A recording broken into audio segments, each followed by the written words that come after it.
ladies and gentlemen, here with the brand new head coach of the Central Warriors, Coach Bill Plock.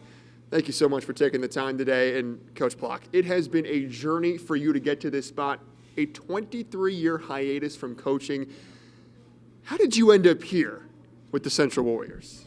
Well, it's a unique story that could go for days and days, and everybody knows when you ask a football coach to tell a story, it could last forever. So briefly and quickly is that, during those years when you see yourself as a coach and climbing to get to a different place, is obviously where I started, but that climb sort of ended. A lot of family things went on and a lot of choices had to be made, and at the time I made the best choices. And what I didn't realize that when I left teaching and coaching is that I had a hole in me, and it was never really filled by anything I did, because when you're working and you have a job that doesn't excite you and doesn't bring real meaning to your life, it's just a job. Right. So I ended up moving back to Colorado from Wyoming, and as a promotion / move, I chose Grand Junction over Denver, because this is where I wanted to raise my boys, 3, and we lived in Loma for 20 plus years, and I worked and they went to Fruita High School. And I just sort of was outside of the whole sports arena. Would have loved to have gotten back into it, but didn't have the time, didn't have the space, didn't have the relationships to connect. And then another life change where I lost my wife, and then unbeknownst to me, there were different plans for me, and I met a wonderful woman whose boys go to Central. So, we get married, and they're going to Central, and all of a sudden this job comes open, and there was a shove that I felt, and there was a pull that she felt, and she said, if you don't apply for this job, you are not doing what you're meant to do. And quite frankly, I looked at her and I said, I'm gonna have to find the stone tablet that my resume and everything are etched in. And I found it and dusted it off and turned it in, and they chose me. And I'm grateful and thankful, and I hope I can live up to what these boys, this community, and this school needs. That's my biggest hope. It's amazing. It's amazing. I mean, to be for so long away from the game, but to be able to step back, at this time, at this moment, it just feels like kind of the perfect spot and the perfect place. We know how much excitement level is for this Central team this year with the amount of returning players they have, the amount of talent that they have on this roster. But, let's go back to 23 years ago and you dusting off your resume. What did you do as a coach? Obviously, Platte Canyon, and obviously before that, assistant at Denver. But what was it about your time as a coach that you think impressed the people here at Central to want to pick you as their guy? Well, I can't pick a specific reason. I mean, the mentor that I had at Kent Denver. So I did my student teaching and coaching there, and Scott Yates, who is usually a very familiar name in the football world. He's a Hall of Fame coach, and just a wonderful, great individual. He's the one that propelled me into coaching, and I learned from him. And I thought that I had made a home as an assistant coach there, but he knew otherwise. He pushed me right out the door and said, you don't need to be satisfied, and that Platte Canyon coaching job was open, and that's the job that I ended up taking, and they were much like any of those smaller 3A schools that weren't used to a winning program and really hadn't had much success, but I took the job way younger than I should have. I think I was 23, going on 24, and definitely needed a lot of maturing during that time. But I had a great group of kids that was coming up, and then I was able to hire an even more unbelievable, great coaching staff. So it's very, very hard for me to take credit for everything that happened at Plock Canyon, but that school went from not even coming to football games to division champions and making it to some state playoffs. But I think one of the biggest check notes is that when I first took the job, Kent Denver was in our league, and they were not nice to us. But at the last year that we played Kent Denver, we beat them.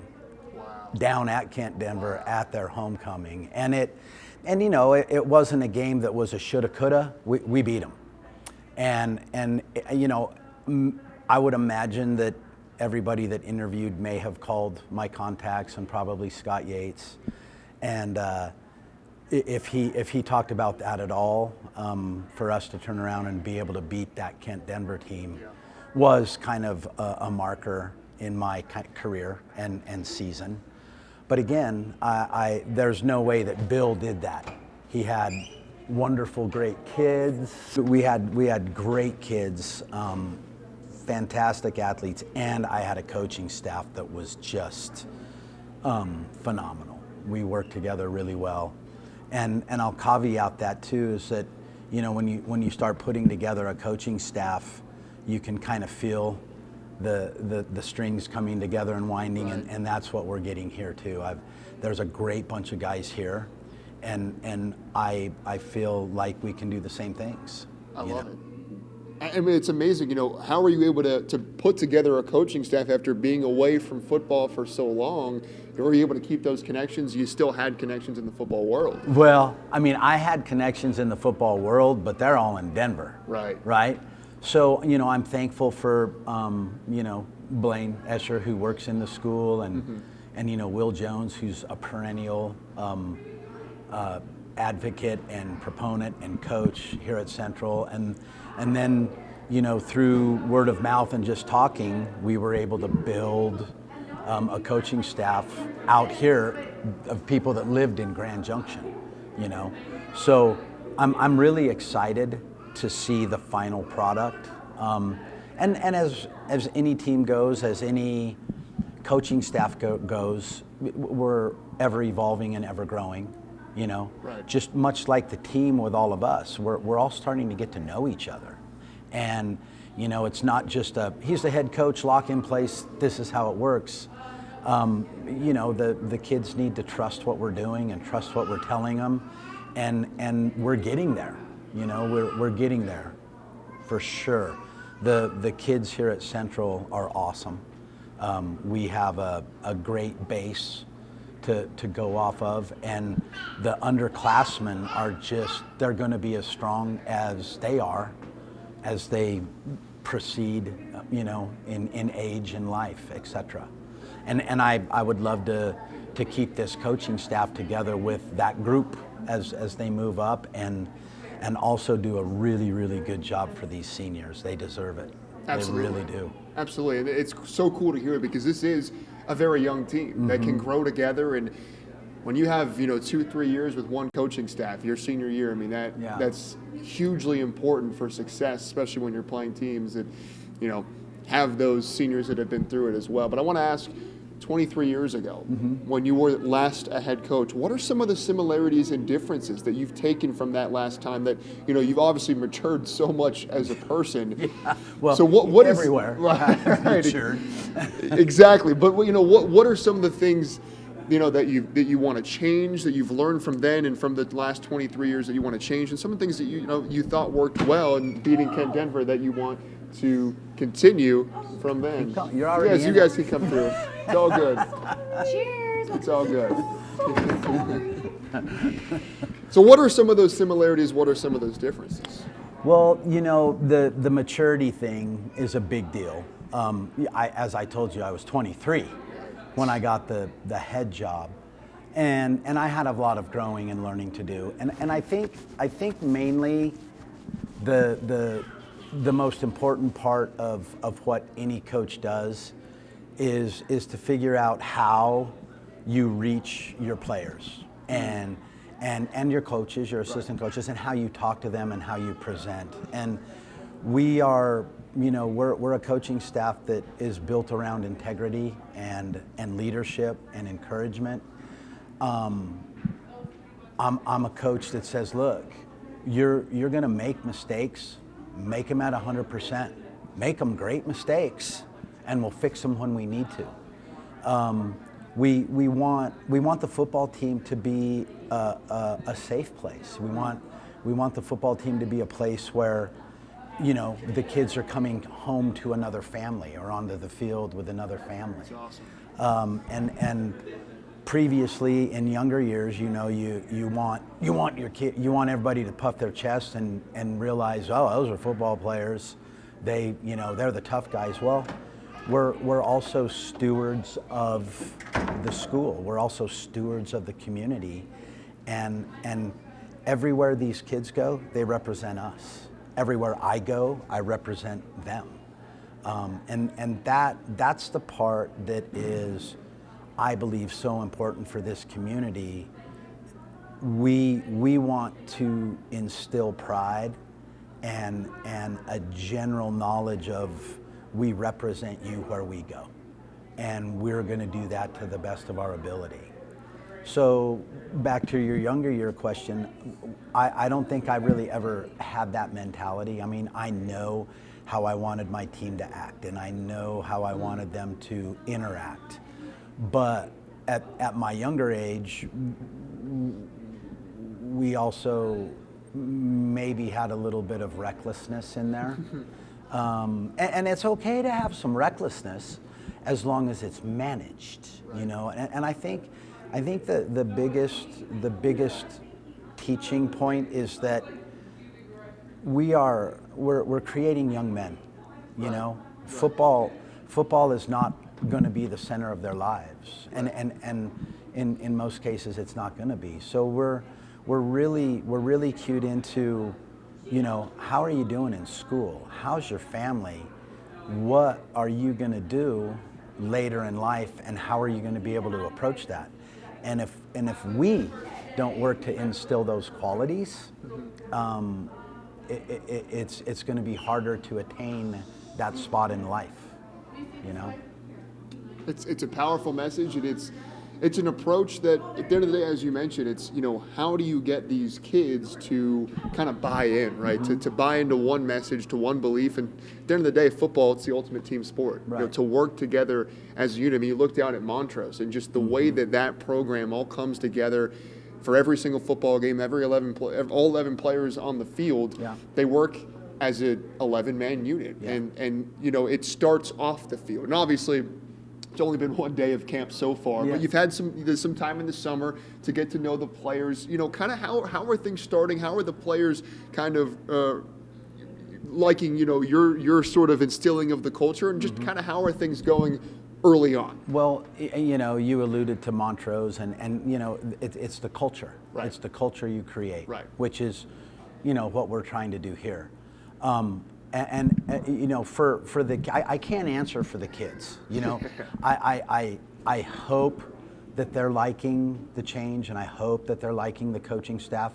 I mean, what I can say is that nobody's quit. There you go. They're still coming back. That's a positive. And we have an entire season ahead of us that is just uncharted. Yep. And I think that's the exciting part. Yes. To see how these kids come together as a team, as 11 players on the field that work together. And that's my job. That's the coach's job. That's our job.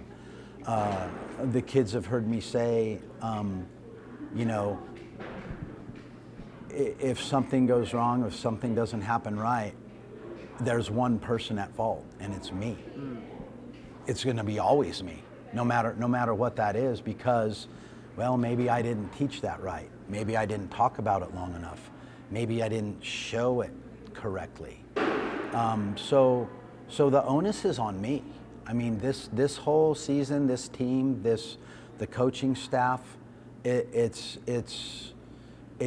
going to be what comes of what we do out on the field, and I lead that.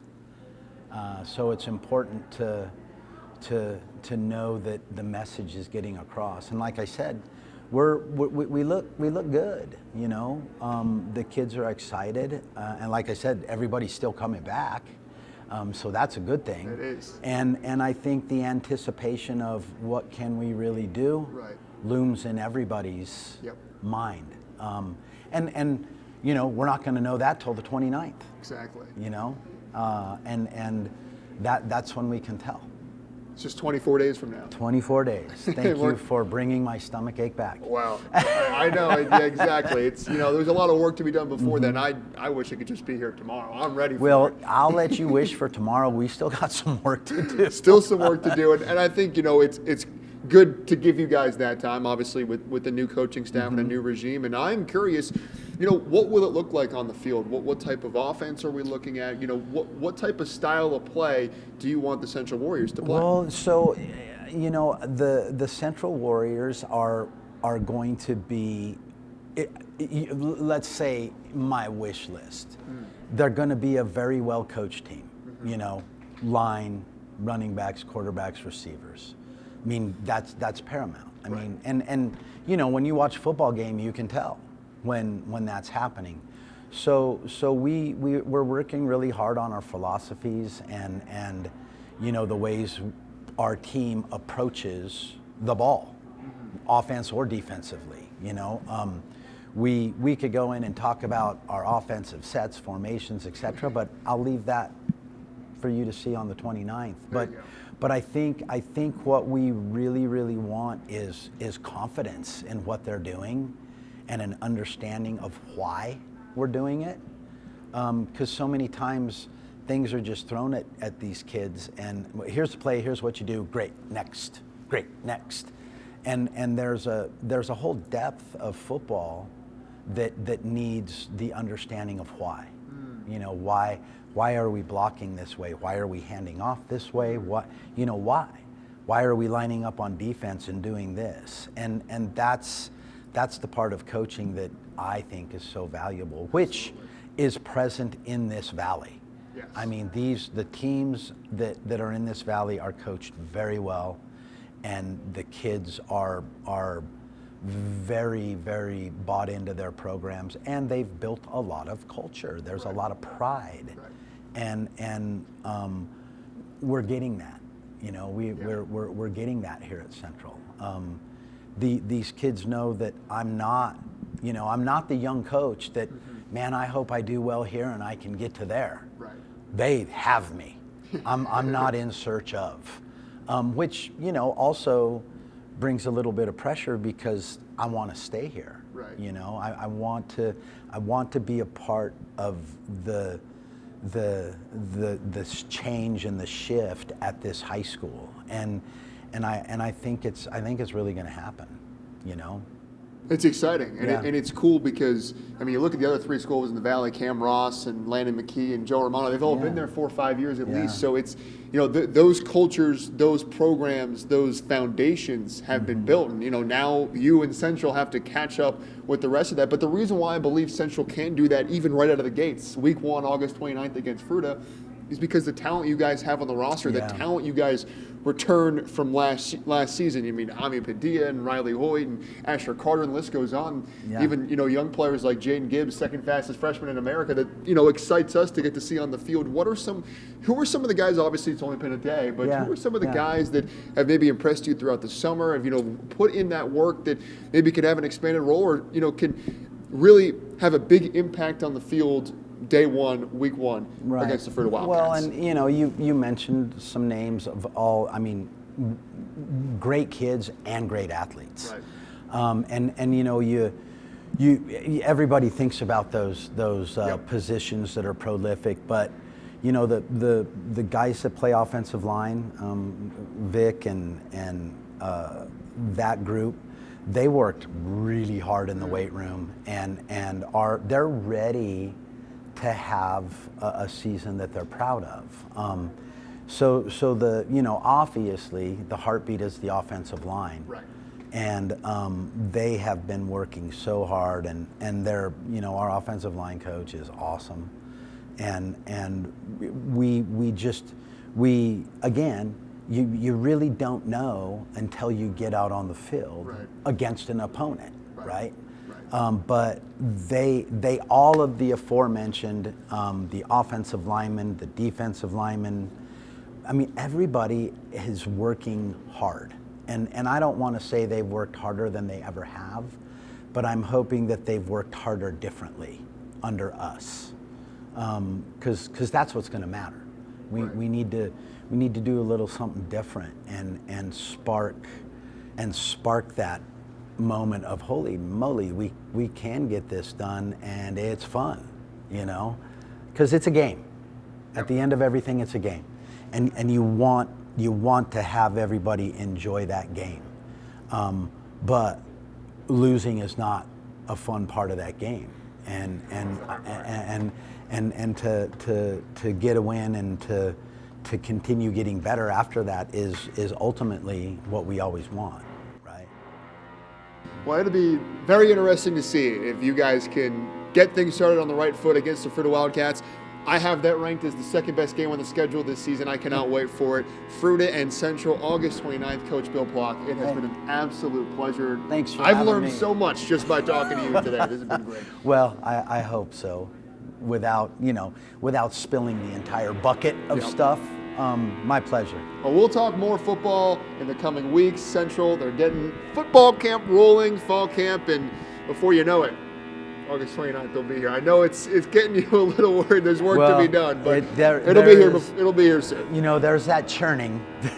Whoa, because like we were just saying, I mean, very well coached teams in the Valley with great players and great traditions, and we hope to join that.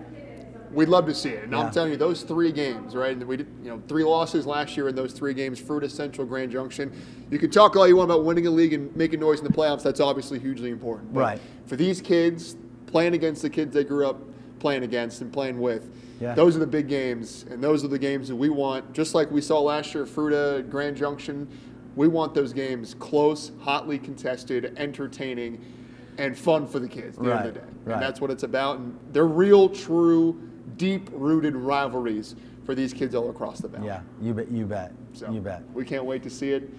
So close, 24 days. Fruita and Central. He's Bill Plock. I'm Big Will Evanson. Thank you.